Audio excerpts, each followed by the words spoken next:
start. Okay, so we're continuing in Talmud Torah, but we're going to start off with Mamrim. And the reason why is because we're doing the Isser of calling your Rav, using your Rav's name. And there, the Rambam references the Isser of calling your parents, or of using your parents' name.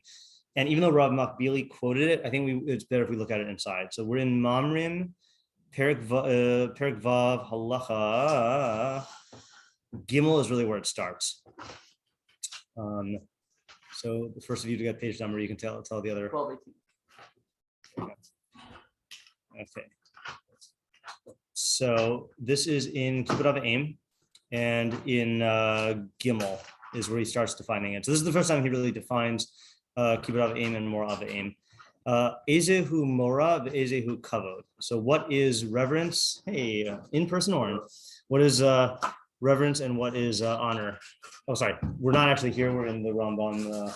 We're in that Rambam. Okay, yeah. Okay. Yeah. So what is it? Mora. So revering your parents. Lo ome b'makomo. You should not stand in his place.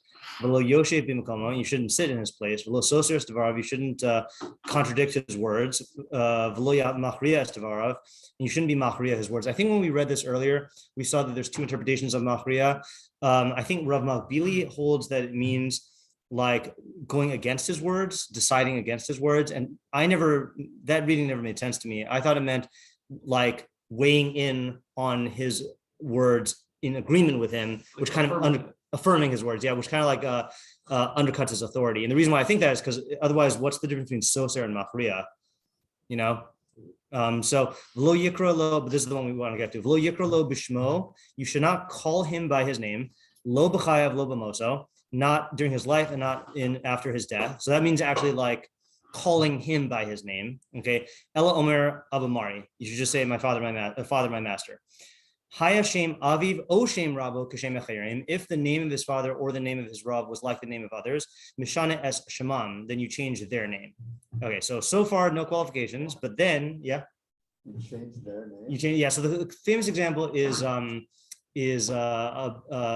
Abaye, right? Who called Abaye,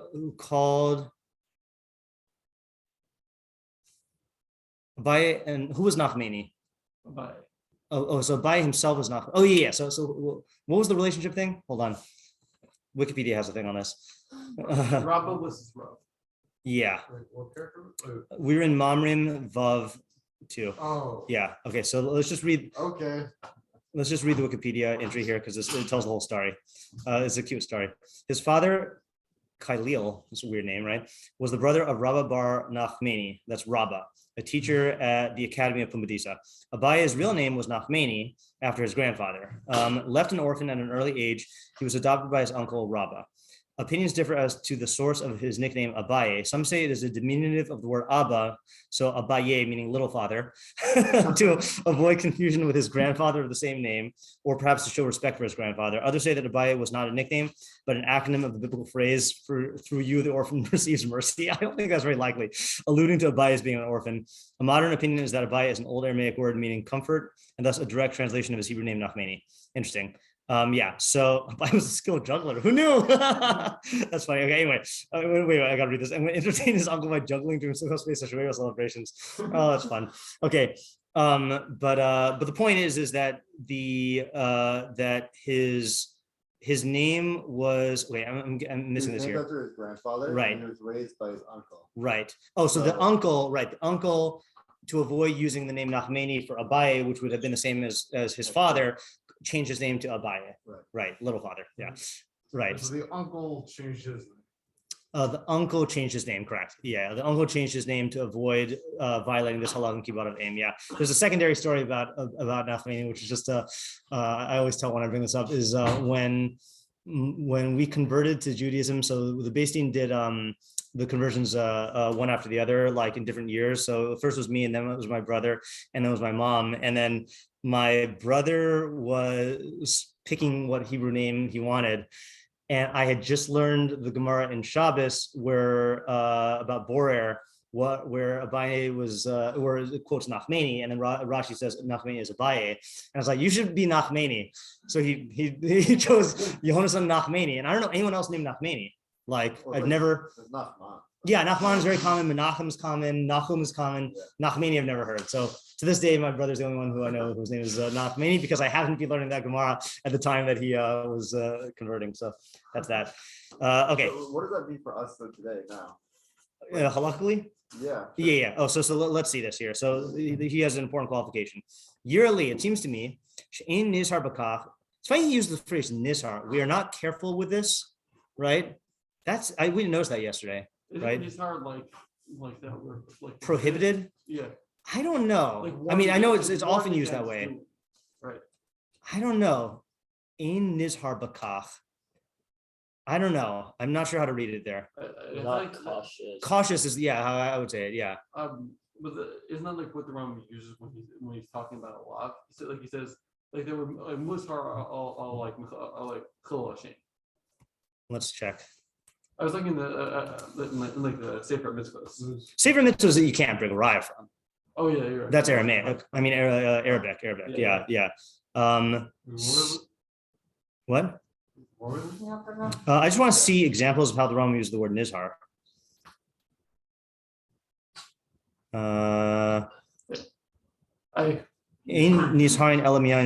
So this is you don't have to write this down. This is in the halachos about what do you call it? Health, right? So this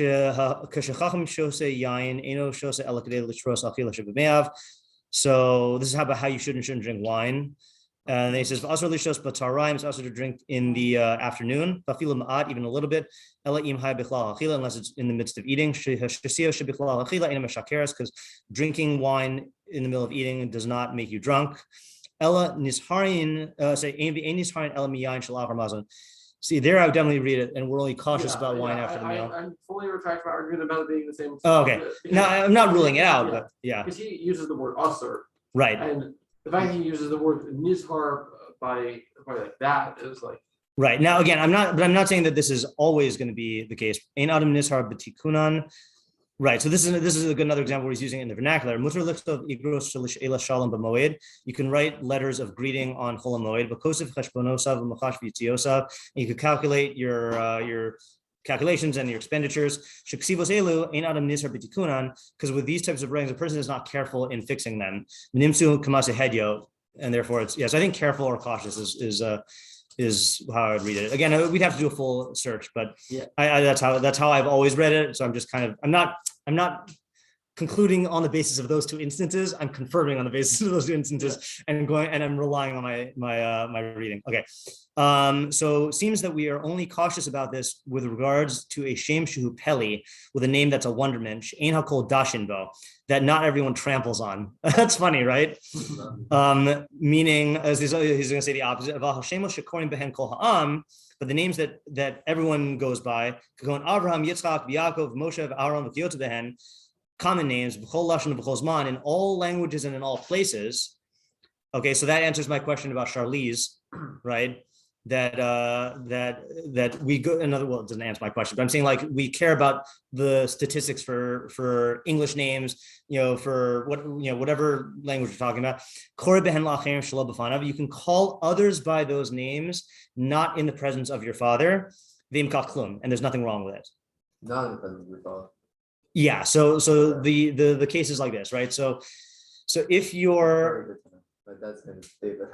yeah, right. Yeah. So the case is like this: is for common names, then you cannot call your parent by that name. But when you are not in there, and you cannot call your friend by their name in their presence. So if you have a friend named David and your dad's in the room, you can't call your friend David. You have to call him little father. No, you don't have to call. But when you're out of his presence, then you can use that name. But if it's a name that is a very odd, unusual name, like the example I gave yesterday, it was my student's mother's name was Tzvia. So if she happens to find another Tzvia, she can't use that name even outside of her mother's presence, and even after her mother's death, it seems like. Yeah. This is one of the cases where the person will usually goes by one thing, but it sounds real name? Yeah, that's a good question, right? I mean, it is. Also, I was like I know like my name is Rav Yosef, but I end up just go by Yosef usually. Right. Yeah. Yeah. So what would you assume? Does this go by like your actual name? I would assume both also, right? I mean, because, well, if anything, I would say there's a strong argument that it goes by the name that you're called by, because in terms of kavod, that's going to be the one that people like, like if you, that people react to, like, because that's what you're actually identified by. A question of would it go by like your birth certificate name or your like official like naming name at all? That I don't know. But if anything, in other words, I think the stronger argument is it goes based on the name that you're called by. Yeah. I don't think it makes sense to me to say that it would be any name like if let's say my dad's name is Joseph. No, I'm just kidding. Yeah. Yeah. In Hebrew it's Yosef. Yeah. But he doesn't go by that. Right. Yeah. Right. So you're saying it's the name that you're called by. Yeah. Yeah. That makes as much sense to me also. Yeah, I think it arrives that it would be the fact that you can change your name. And that's something you just like decide to do. And then that's just and then I think that's considered your name for everything except for like legal documents. Yeah, and that's the only area that I have questions about, just because I don't know the area. That I know that we do. There's lots and lots of like halachos about like. Yeah, but I think that's any name legal or names nickname that you're called by. Yeah, there's also nicknames. Right. Because that's like something that could identify. Right. Yeah. I actually think of more just being David. Your name is something that I somehow feel like you're using a nickname. Sometimes usually in some way it's already a lessener, so that maybe you shouldn't even be using the nickname in the first place. Sorry, I spaced out when you said that. Say it again. I'm with it. I think I guess the official legal name is because the nickname is first. Maybe so you shouldn't be using in the first place. So they just no, but like what about a case like that where like people call Isaac's dad Joey, and like that's I don't think there's anything like wrong with that unless it's a degrading thing. Like if you meant Joey in the sense of like young kangaroo, and that was like somehow an insult. He's always jumping around, or riding in a pouch. I don't know, whatever. I was saying it's for all versions of the name. You mean legal and common, or David David? We're saying right now that it'd be the one that you go by. Yeah. But not for like every version. Again, obviously this is not halakha l'maisa, but Right. yeah. Is that the whole Russia?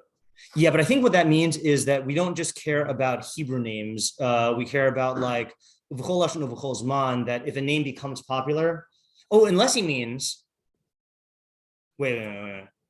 No, he can't mean that names that are like perennial names that are always used in every generation. I just like meaning like in the Jewish people, there are always going to be people named Abraham, Yitzhak, Yaakov, and Moshe, right? Yeah. But then there are also names, let's say like Karen used to be a popular name. No one's naming their kid Karen right now, right? Or like when's the last time you saw a young Mildred? Right. So like there are names that go in and out of fashion. So I don't think he means that in order for it to be in this category of Daled, then it has to be a name that's used in all times. The way I took it is you can apply these standards to the specific times and specific languages. Sure. Does that make sense? Yeah. I mean, it goes by the time and the language. Oh yeah, that makes sense. Yeah. So like when if Mildred was very young and gave birth to a kid, and there were still lots of Mildreds running around in society, it was a Mildred thick society, as they say, then people will not be allowed to use that name. But now when she's like really, really old, then things might change, which is interesting that it might fluctuate. Yeah. Also, what about when you're like learning Tanakh, like with all these examples? Right. So it sounds like it's not an isser to say the name. It sounds like the isser is to call real people like by that name. Okay. So if you're encountering it and reading, you don't have to like censor yourself or change the name. Like if you're saying David and Melech, you don't have to say like, Jack. Slow that. Yeah.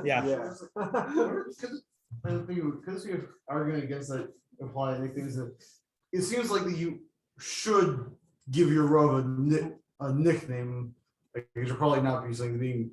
So I'm wondering if the thing that you're supposed to distance yourself from is his real name, because the common practice in Klal Yisrael, I think for a very long time, is you call your Rav Rebbe Mori, and then when you're referring to him, you also say like my Rebbe or Rebbe said, or something like that. I don't think coming up with a nickname is necessary because he has a title. Okay. Yeah. And I'm saying that just also based on the fact that, like, I mean, I can't think of a whole lot of people who had a nickname for their Rav that like is, the Rav, but like that's not even a nickname. That's just like a title, a variant on a title. Yeah. And I think the fact that you specifically call them by the title, It's more Kavod, right? Yeah. Yeah, definitely. You're Yeah, supposed to call them by a nickname based on their name, which is more familiar. right. We do that, like Rambam and Bon, like all of like the Rishonim have nicknames. That's true. That is a category of nickname. I don't usually think of that, but yeah, Yeah. that's true. It's an honorific nickname, right? Because it is Rav, and it's a way to sidestep the name. So it is, it's a nickname. It's a nickname and an honorific, I think. Yeah, it's interesting. Okay, so let's keep that spot because in case we come up with find other halachos that we want to contrast. Now let's go and reread what we did yesterday and see if there are new revelations. So this is back in Talmud Torah 5:5. What was that? That's Daled. Dal. Halacha Daled. But we In did. Mamrim was halacha Gimel and Daled. Okay. Yeah. No, it's all Gimel. Oh, just Gimel? Yeah. Oh, you're right. It's just Gimel. It's just Gimel. Yeah. No. Yeah. This is the Mechon Mamre style of numbering, but yeah, confusing. Okay. Okay, so back in Talmud Torah, Hehe. The Asur, Hehe is another nickname, right? Ben Hehe and Ben Bagba, they say his nicknames. Yeah, I think so. The Asur lo Talmud likros l'Rabba b'shmo. It's Asur for a Talmud to call his Rav by his name, v'afilu shelo b'fanav, even not in his presence. V'lo yazkir shemo b'fanav, and he should not mention his name in his presence. V'afilu likros la'acherin sheshmam kishem Rabbo, even to call other people by the name that is the name of his Rav. So actually, I forgot to mention the story yesterday. I actually had this in my first year of teaching in high school, that there was a student of mine who I was his Rav Muvhak, and then there was a kid in the class named Nat. And so I told my student this halacha, and so he would refer to his friend by his last name when he was in my presence, Yeah. How do last names figure into this? I mean, last names are kind of a historically recent thing, right? Yeah. So like, there are cultures in which people call others by their last name almost as like a designator as a first name, like a lot of guys call each other by their last name. So based on what we've been saying, that would apply also, right? If it is a unique like last name, Yeah, I think that's as long as it's an identifier. Yeah. And the reason why I'm comfortable making this assumption here is you'll see in a lot of these halachos about Kavod and Mora, both for Av Aim and for your Rav, a lot of it is just based on natural categories of Kavod, and like we said yesterday, like when you when you cheapen the name of a revered figure by using it in common places, like that's what the halacha is modeled after. So that's why I'm saying, like, if the person has like a very distinguished last name, that everyone knows that you're talking about so-and-so, and you were to use that name in another context, people would still feel that same like breach of kavod, Yeah, spellings are different. Yeah, okay. We read just like you do with the name of your father. Side question on my part, by the way. One thing that's very interesting is I always say with the Rambam's Mishnah Torah that he assumes that you are reading, that you're using the entire book. Like he cross-references himself a lot. The interesting thing is that it's not always in order. He doesn't necessarily assume that you're reading the book in order. Like when you look at the two halachos we just read, then clearly the primary location of this seems to be, well, actually, what would you say? Is the primary location here or the Kavod of aim thing? I think the Kavod of Yeah, I think so also, right? Because Rav there. Yeah, he says Rav there, and also the way he started off all of these halachos was Kashem she'adam mitzvah b'chavod avi v'yiraso, kachu chaya b'chavod rabo v'yiraso. He did not say that in Kavod of aim, that just as you're obligated in Kavod harav, you're obligated in Kavod of aim, right? It sounds like Kavod of aim is more primary. Now, I don't know if that's because, I don't know how much we can infer from that. Like, I don't know if it's like for example, maybe the Rambam is doing that in Kavod of aim because that's the more common mitzvah. Everyone has parents, not everyone has a Rav, or maybe that's in the Iseres Dibros, but like you just see that the Rambam is not, even though the Mishnah Torah is written like a textbook, in the sense that it's supposed to completely explain everything. It's not written in a textbook in the sense that you're reading it in order. And this is not the only case of this. Yeah. I think it would be impossible to structure it, to write the Mishnah Torah in a way that has an organized structure, and also that you could read from the beginning to the end without referencing it. Yeah, I think that'd be very difficult or impossible, unless, but there are things he could do though that would be clearer. That you see later authors will say, if they're going to take up a topic, they'll say, read what I'm going to say later on in such and such a section, and then they'll explicitly guide you there, and Rambam doesn't necessarily do that. Yeah. Early authors do it because it could just be trial and error, learn from past mistakes. Later authors learn to cite their sources. Could be, yeah. Yeah. I don't know. Yeah, I was gonna bristle when you said that, but I deep bristled because the Rambam himself said that was a mistake. So yeah. And I just coined the word deep bristle. Kederek also b'shem aviv, right? Ela yishane shman, you should change their name, meaning the names of the others. V'afilu afar mosam, even after the death of your father and your Rav. V'hushi Hashem Peli. This is as long if the name is a wonderment. Shekol Hashamea Yeda Shuplani. It's interesting he uses different phrases because there he said Shahakol Dashimbo, that everyone threshes. Here he says that everyone who hears it knows that it's so and so. So in other words, like in Hilchos Mamrim, it made it sound like the frequency of usage is the determining factor. Here it makes it sound like the ability for the name to be used as an identifier is as a ready identifier is, I don't have to say which so and so. I could just know which one it is. Yeah. There's also just there's the issue who we're talking about. In this one we're talking about just the Rav. The previous we're talking about father. There are a lot more fathers than there are Rav. Yes, definitely, that's true. Yeah. Yeah, in the nation. Now it could just be you need a lot more of a name to be identified, to cease being an identifier for a father than you need for a Rav, because the Rav probably just as that's a good point. Okay, so that's as far as we read yesterday. I don't think there's anything new here, right? I think by combo of yesterday and today we've explained these, right? Well, yeah, I'm just still not sure where we draw the line. Is it let's say something that's let's say Natan or something like that, where it's not a super common name. Yeah. But it's also not a unique name. Right. Yeah. It seems from that. I wouldn't say that's something that Hakol Dashimbo. They're not gonna have. Right. It's not Hakol Dashimbo, but yeah, that's a good question. Shekol Yedashu Ploni.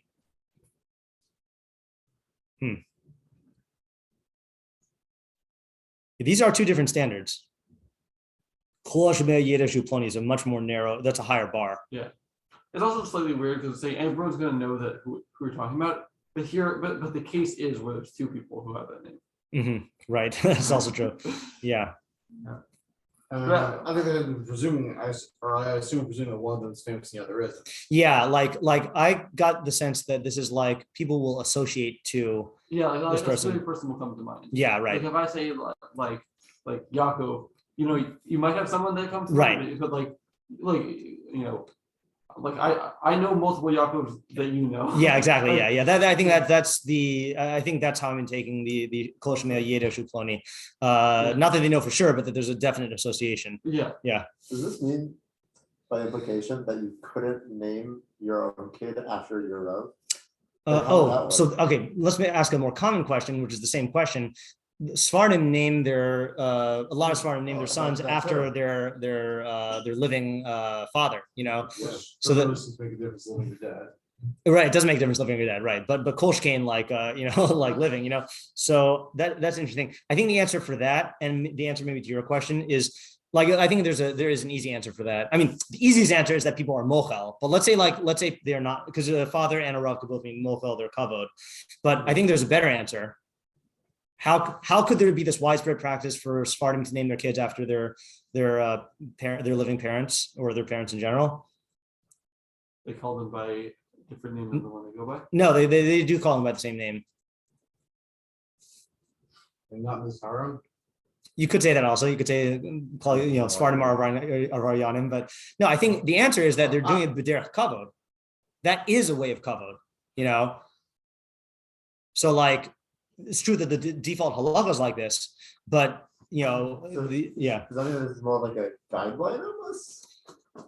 No, I mean, look, if you could supersede it with other means of cover, well, I'll give. It's not like this. No, so I'll give you an analogy. It's like the I kind of theorized about this in my Sunday share, but when the Rambam says that we don't build tombstones for tzaddikim, right, because their words are their memorials, then, and we see nowadays people do build tombstones for everybody, right?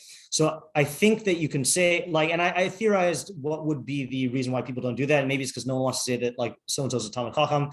I think the real reason though is like, if you didn't build a tombstone for a Talmud Chacham, it would be viewed as a bizui. It'd be viewed as like a degradation now. Like the sociological phenomenon of kavod is a sociological phenomenon, and those things shift. So there's a default halacha, like in this case, the default halacha is that you can't use their name. Their name is reserved for them, But then if another sociological reality develops where that is a vehicle of kavod, or upholding this is like antithetical to kavod, then you should switch to the kavod one. Like I'll give you, I think we're going to see natural examples, but the example I always like to use is like in certain cultures, then a child is, if the child should look in his parents' eyes when they address him. And in other cultures, that's like chutzpah. Like you should not look in their eyes. You should have your eyes downcast, So like if those norms change, then the kavod is going to follow the norms. So you're saying now would be okay to do that, but how would it first change then? So it would first change either by individual people being mochel, like on their kavod, like saying, let's say like, I think, I don't know history, but I would imagine that this practice of Ashkenazim naming their kids after dead relatives, like statistically increased a lot after World War II. Like when you had many, many, many, many more dead Ashkenazic relatives. I don't know how often it occurred before, but this feeling of so many Ashkenazim I know feel like they are obligated to name their kids after like dead relatives, or there's like at least an expectation, So like it could just be one of these like sociological shifts where a bunch of people do it, and like people like give the okay, and like it becomes a thing. Or it could be like Yosef said, like maybe people were not careful about it, and then it became a thing, and then that switched. Yeah, that's a question for the anthropologist, but it's an interesting question. I should actually ask that question. I definitely think it's a kavod thing. Like, I know that my dad's family. I don't know exactly what the nature of this expectation is, but there's an expectation that everyone is gonna everyone's like naming like a grandson after like my dad's dad. Yeah. So and like that's like there's like 8 Zebs now. Yeah.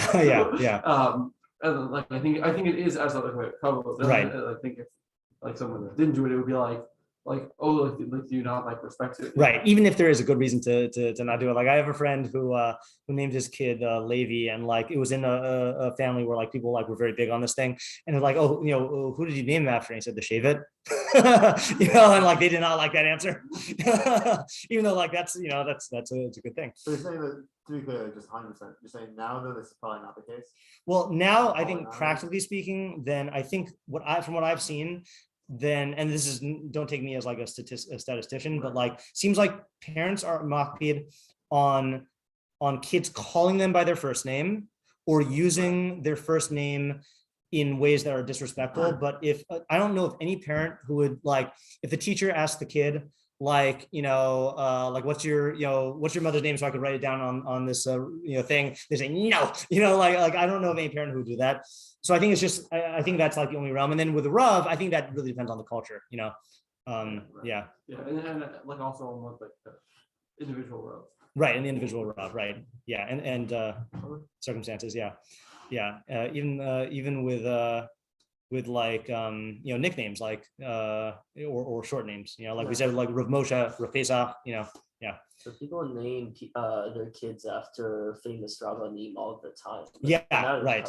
Yeah, that's true, right? There's another good example. Yeah. And then there's this question while we're talking about names and rabbis, this thing that I've always wondered about, which is if you look in, I had a discussion about this online recently, that if you look in Tanaim and Amoraim, it's weird which names you see and which names you don't see. Like, right, you see like a lot of Yitzchaks, and Yosefs. You don't see any Avrahams or any Moshes, and like, it's just like, so the question is like, does that indicate that people didn't name their kids Avraham and Moshe back then in the time of Chazal? Or is it just that people whose names were Avraham and Moshe just happen to not rise to the level where they're Tanaim and Amoraim that we cite? Yeah, it's probably a statistical variable. Yeah, I was just assuming Yeah, it they could did. be. Like, why'd you assume they did? Well, I would assume that they did name them that, Yeah, because those are people who we revere and who we want to honor by like naming kids after them. and those names the whole Dutch. And the Like, Kodashim bill, yeah. There The are- whole there Kodashim are goes lots- on. Like, there are lots of different names you can choose from, just someplace going out of fashion.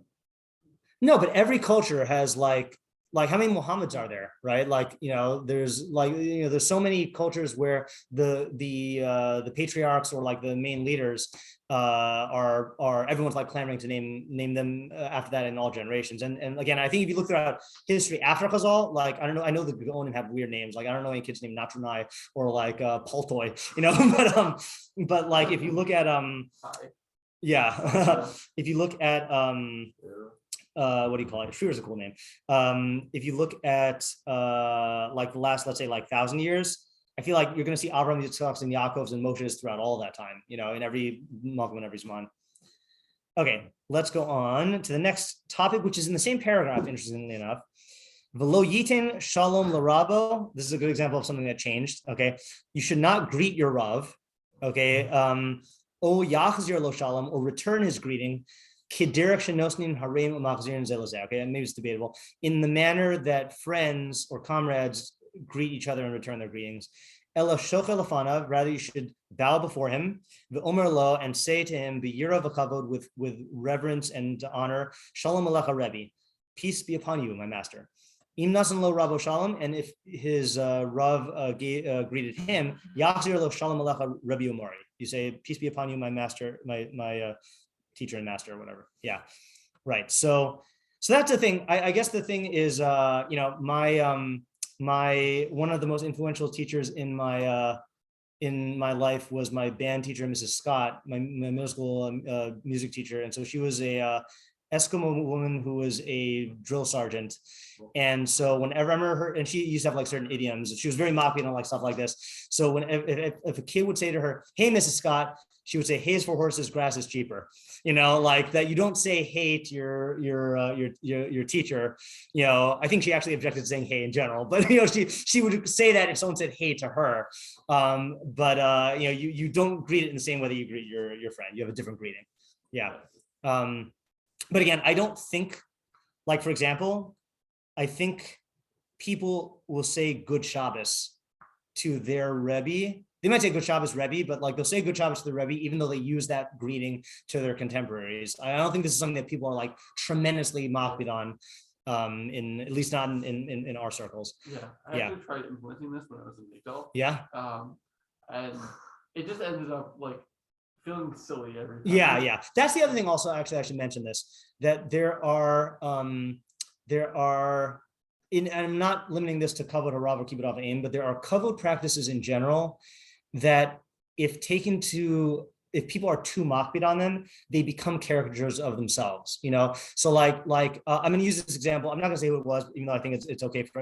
I think he himself is using this example. But there's someone in yeshiva who had this practice that he would never, let's say he would go to someone's house for Shabbos, he would never take off his suit jacket unless his host offered it.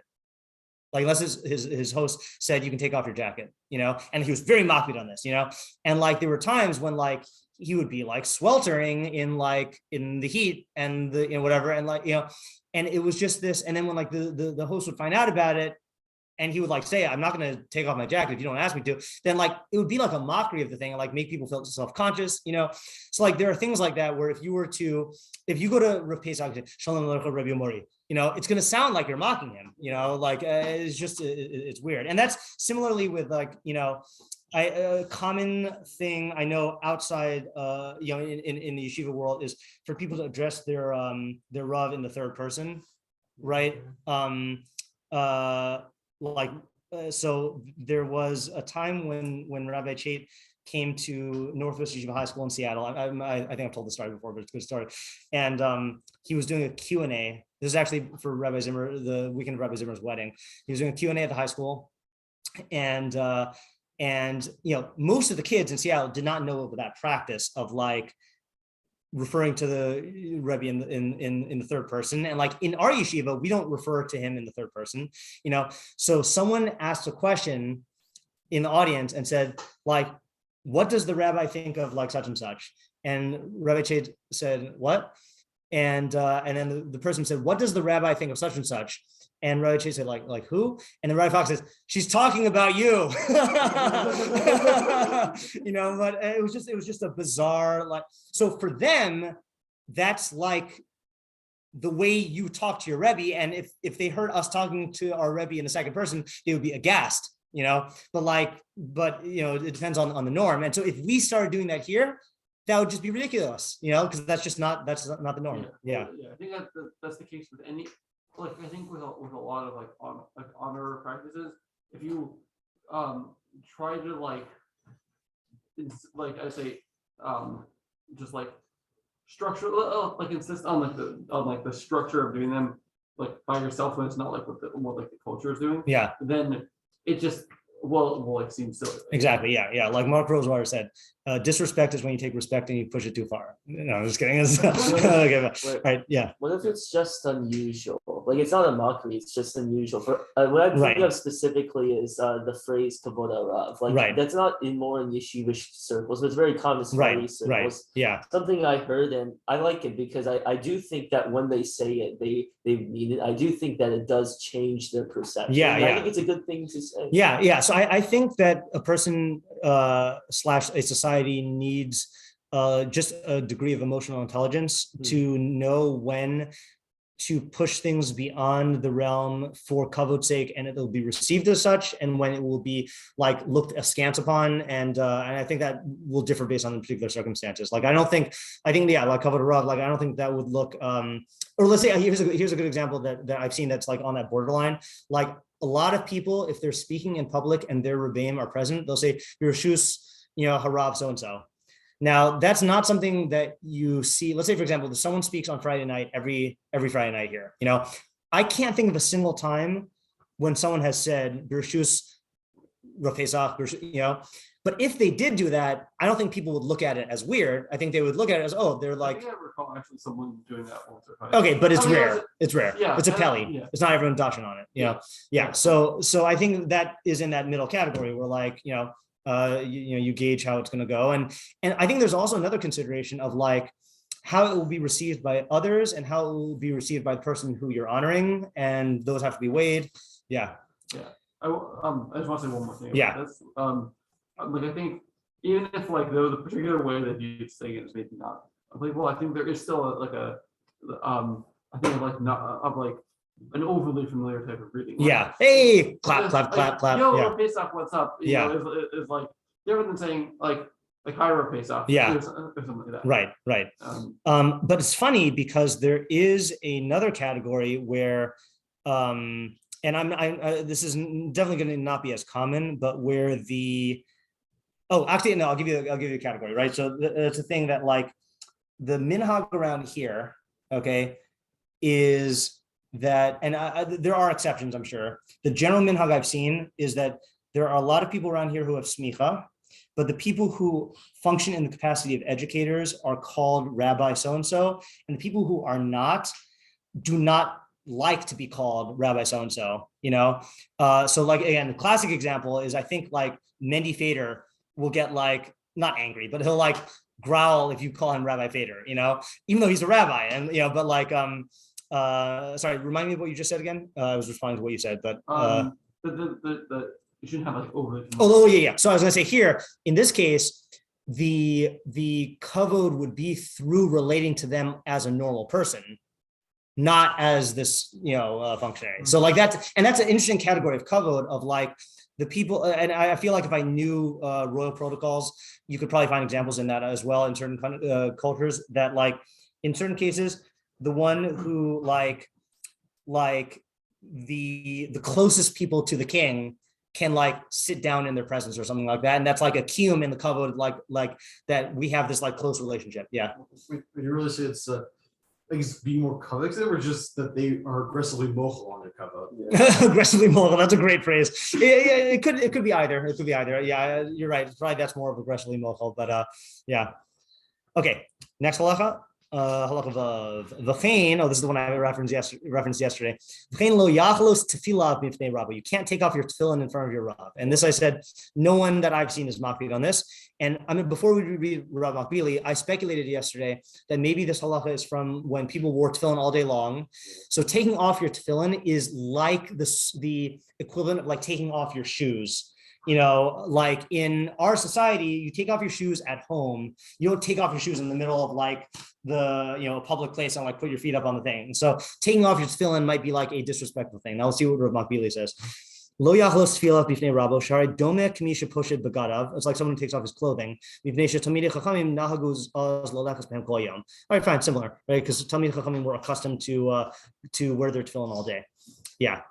Okay. Velo yasev. And he should not recline. Ela yoshev ki yoshev lifnei hamelach. Rather, he should sit as one sits before a king, right?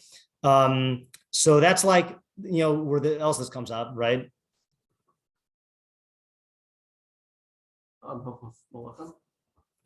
Maybe. I was thinking coming to matzah. Oh. Right. Let's look at. Yeah, right. This is actually brought down the halacha. So this is coming to matzah Zion.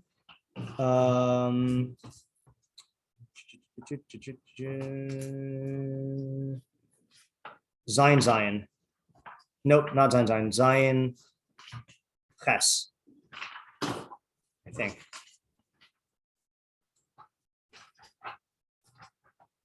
Yeah, Zion Ches. Okay. Afilu ani Israel lo yochal ad sheyasev. Even a poor person in Israel should not eat until he reclines.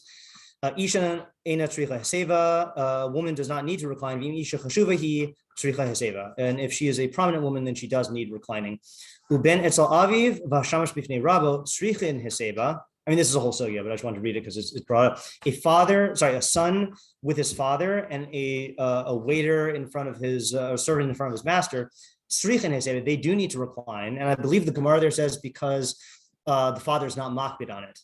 Okay, which is interesting by the father-son thing, because they eat together all the time. Then the father's not makbid, and that actually became incorporated into the halacha. Aval talmid bifnei rabo eno mesiv ela imkein nasan la rabo rishus. But a student before his rebbe should not recline unless his rav gives him permission. Right? Yeah. So that's a place where that comes up. And the reason why I was you know, I got to read something here. Where will I find it? I will find it in the article I wrote about Karpas, I believe. No, wait a minute. Karpas? Did I put it? Yeah. So this is from the Rav. Yeah. About person before the Melech, I'm also wondering because you can probably assume the Melech, if when there's a Melech, he will be there. So if you're before the Melech, do you lean on Pesach? I would assume not unless the king gives you reshus. The question is, if the king were just to not give reshus and just stay in the base the whole time, would no one lean? Yeah, I would assume no one would lean. Yeah. So in this, so this is in the you could just write Rav Haggadah. I'll find the source later on.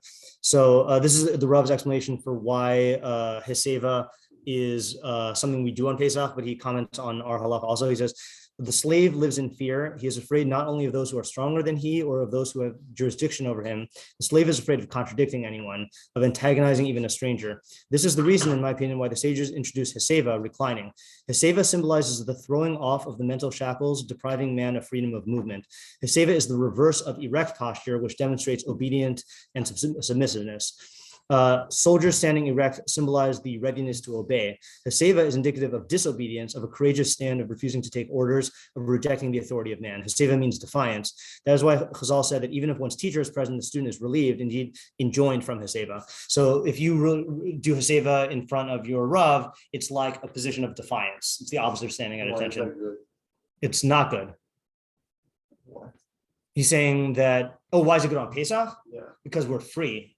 And so it's a demonstration of freedom and throwing off the yoke of the slavery. Right, okay. Yeah. But that's why it's not good if it's in front of your Rav or the king.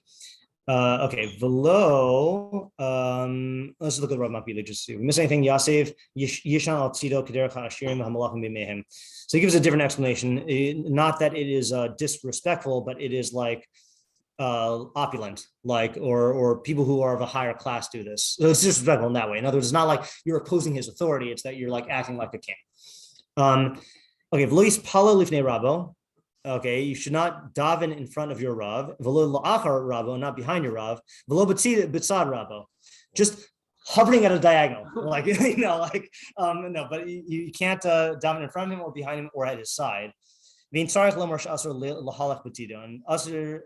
needless to say, it's usher to walk next to him. I assume it's to walk next to him while he is davening, not to walk next to him ever. Oh, I assumed it was to walk next to him. It wasn't like you're talking. I don't think so, because look at the next sentence.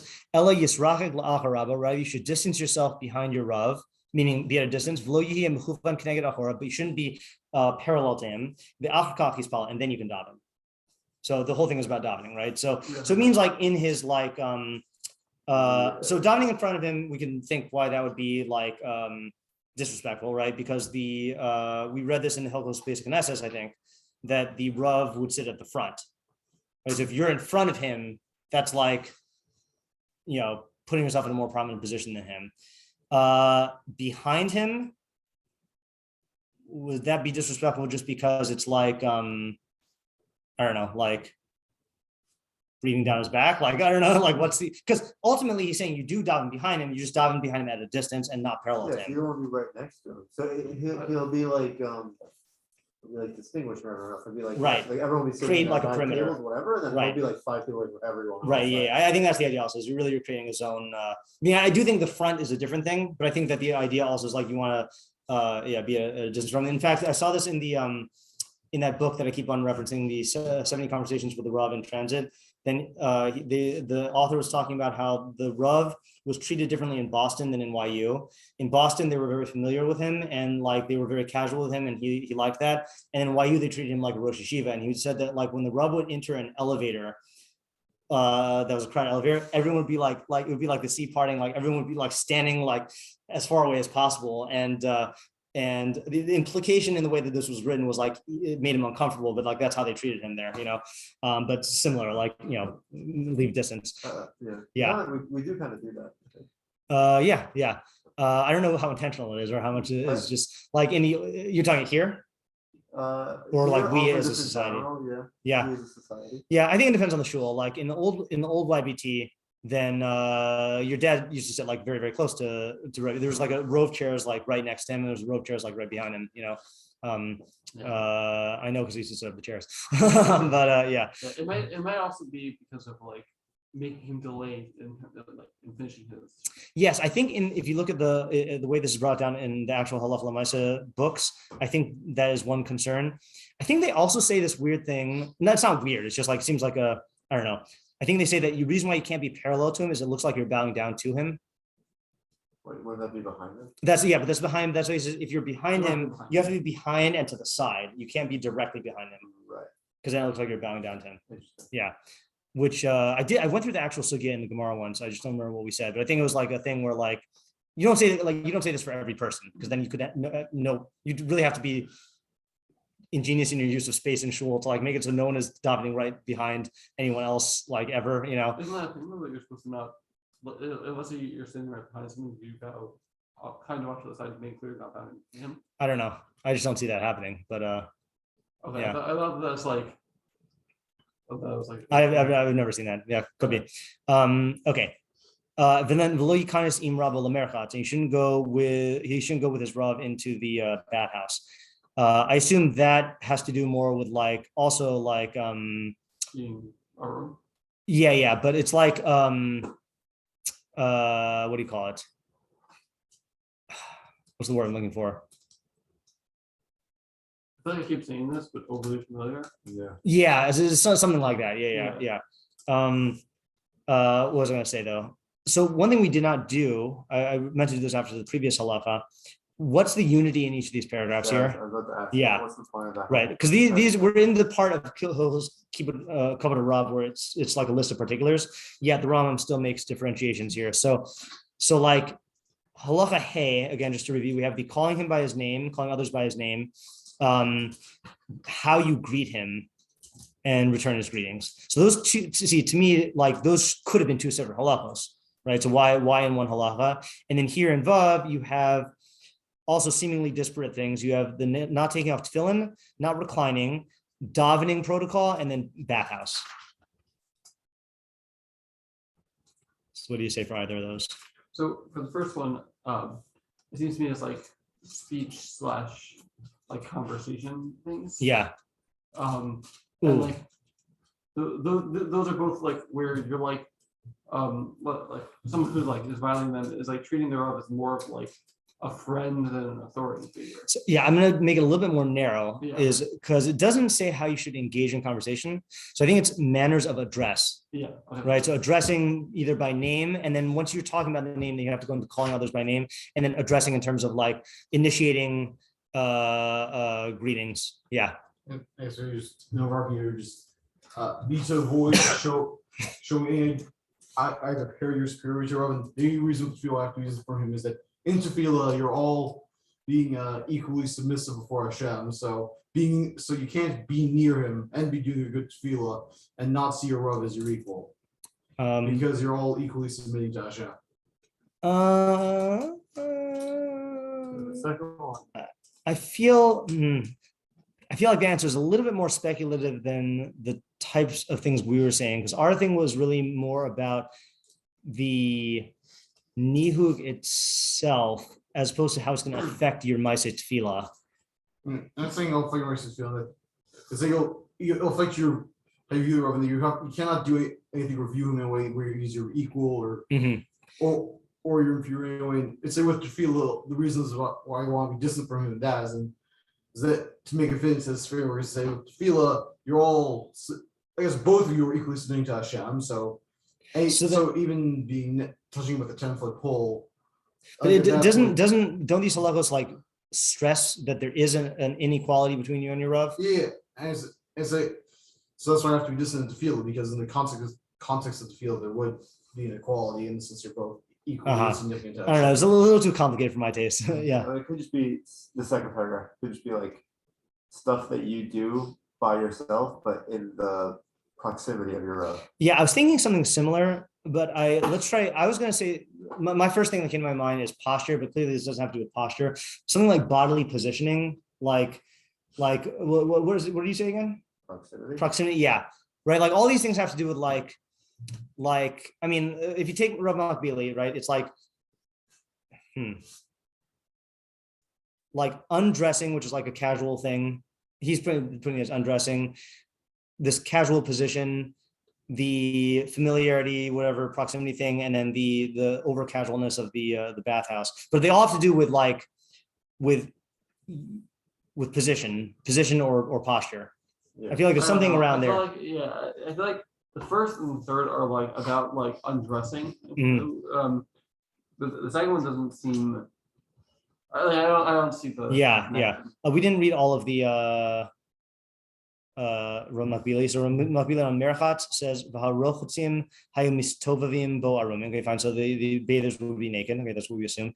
Likanas im rabo. Right, so because of the diminution of honor that would occur when you're bathing together naked.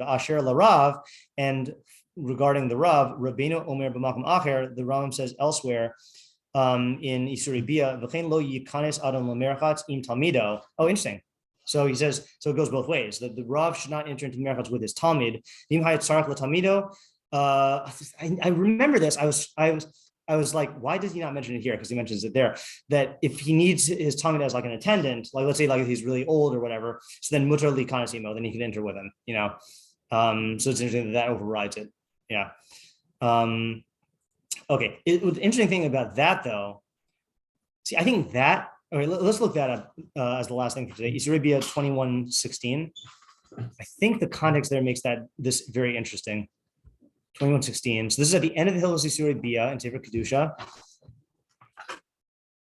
Oh, sorry, not the very end. It's in the second to the last chapter. 21.